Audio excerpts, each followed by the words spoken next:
So it's been a pretty rough day, I guess.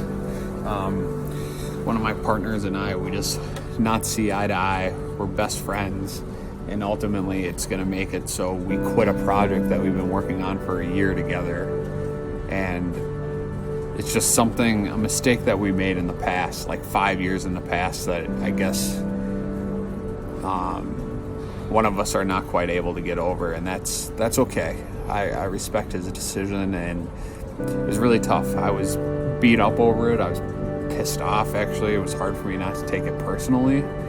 And, I was kind of feeling sorry for myself. But then, as the day went on, more bad news kind of happened, in the sense that puppy that I grew up with, she's only 4 or 5.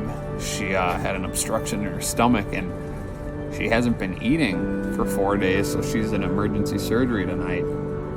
And, that kind of amplified things in my head. I thought to myself, it's so stupid. I was so pissed that business wasn't going right. The projects weren't going right. And, it's 8 o'clock, and I was just visiting my grandma in the hospital. And it really settled me down.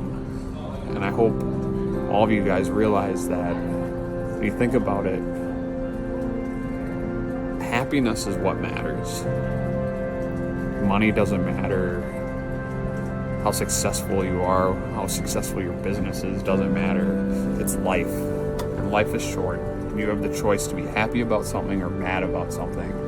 And being here with my 90-year-old grandma and just seeing how happy she is and what kind of life she's lived, even without crazy financial success at the beginning and working in a factory and all of this, it just shows that what you need to do is focus on the relationships, and you need to focus on love, and you need to focus on the things that are most important. So I'm actually going to a meeting and talking with all these guys about how we might be breaking up the group a little bit, but this has kind of made it so I can see it with a clear perspective.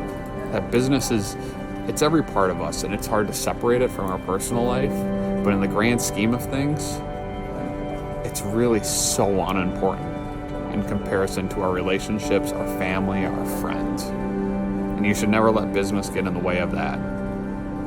It might consume your entire life because you work on it 10, 12, 15, 20 hours a day, but you need to stay focused on the thing that's important. And the thing is, you're building a business, or you're running a company, or you're going to work.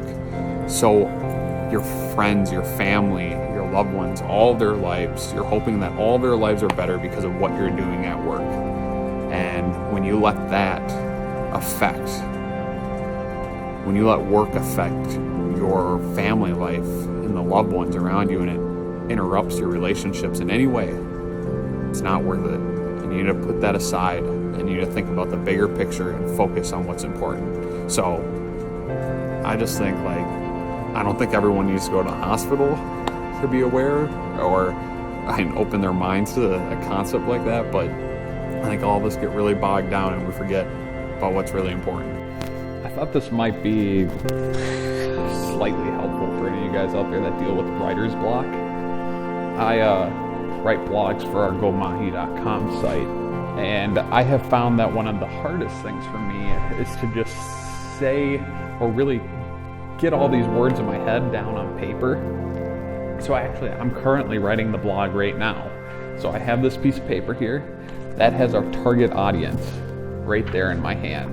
So I have an actual name, age, the type of human being, what their personality traits are, what they enjoy doing, what they do in their free time, how they do in school. I have it right here in my hand, and I'm writing a blog to fit this specific individual.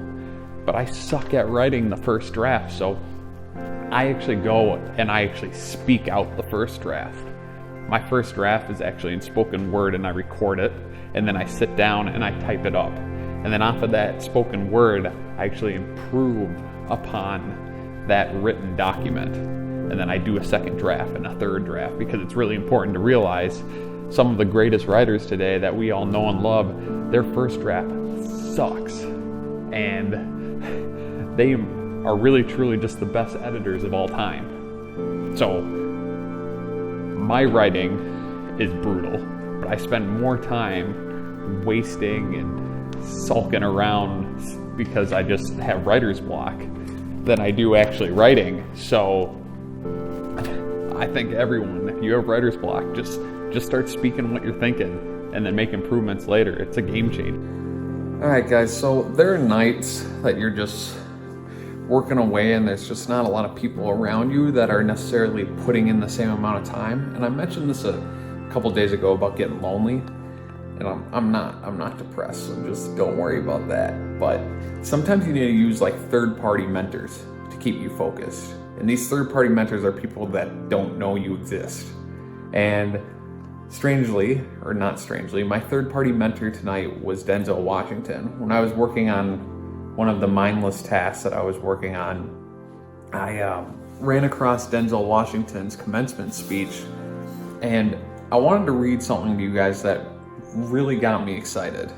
And I'm not a great reader, so I apologize. And I apologize that it's not my content, but I truly believe if you have never heard his speech before, number one, look it up, Denzel Washington. Just look up his commencement speech, it'll show up. If you've never heard it, I think what he says here is just so inspirational that I need to take the time to share it with you. So, here we go. This is Denzel Washington speaking, not me. If you don't fail, you're not even trying. My wife told me this great expression. To get something you never had, you have to do something you never did.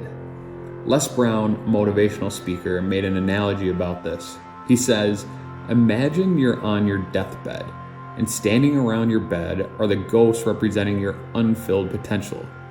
The ghosts of the ideas you never acted on.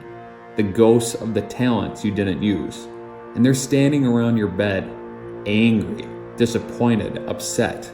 They say, we came to you because you could have brought us to life.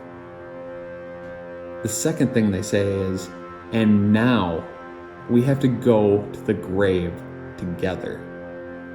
So I ask you today, how many ghosts are going to be around your bed when your time comes?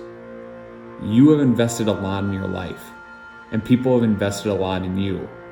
And let me tell you, the world needs your talents. So you got to get out there. You got to give it everything you've got, whether it's your time, your talent, your prayers, or your treasures. Because remember this, you'll never see a U-Haul behind a hearse. You can't take it with you. So the real question is, what are you going to do with what you have? Some of you, and this is kind of me speaking and him speaking, some of you guys out there, you're business majors, you're theologians, you're nurses, you're sociologists, you're all of these things. And some of you have money, some of you have patience, some of you have kindness, some of you have love, some of you have the gift of long suffering. And this is Denzel talking again. Whatever it is, whatever your gift is, what are you going to do with what you have? Okay?